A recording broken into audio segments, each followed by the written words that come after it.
true. It's the Zone Coverage Football Machine pre-show. I'm Sam Ekstrom. This jolly fella is Arif Hassan, Tom Schreier, and on Randy Moss's birthday, wearing Wouldn't you? the Moon shirt, Luke Wouldn't Inman, 8-4, baby. So to stick. the Spin Man. Topic today, in light of the recent Joe Flacco acquisition by Denver, what's next for Case Keenum?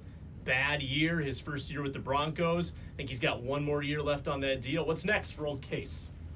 Yeah, that's a pretty interesting question. I think that you can think of Keenum and his prospects kind of like when the Vikings signed Matt Castle right before they drafted Teddy Bridgewater. I think he'll be one of those bridge veteran quarterbacks that has a lot to teach, a young quarterback, but definitely not someone you want to gamble, your ability to start. It's got to be a team that's kind of willing to rebuild. I don't know if Jacksonville's necessarily that team because they might still feel like they can make it, but that I think would be a pretty good fit if they're honest about their prospects kind of moving forward. Obviously you can't pick Arizona. They've already got their quarterback, but, it's kind of interesting. There's a lot of quarterback needy teams. Maybe if Cincinnati wants to move on from Andy Dalton, pick a quarterback in the draft or something like that.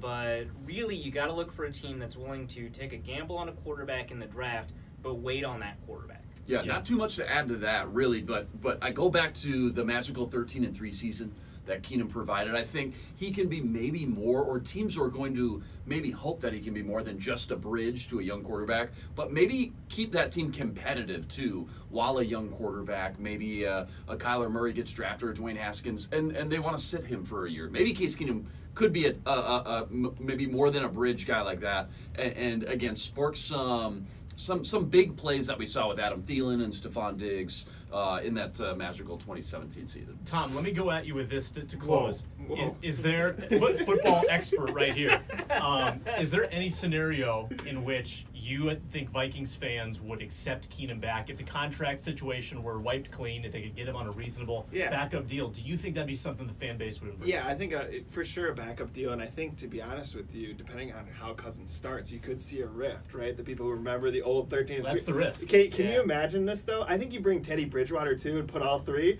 and then you have a third of each fan base. You got the Teddy side led by a Reef, and they're all pumping they got his head on the stick. You got the Keenum side over here and the Cousins side. I think this is what the Vikings should do, and if they don't, I'm not even watching that. Don't forget about the Kyle I'm out. Slater side. Yeah, I was going to say. Kyle Slater, 4 quarterbacks, one team.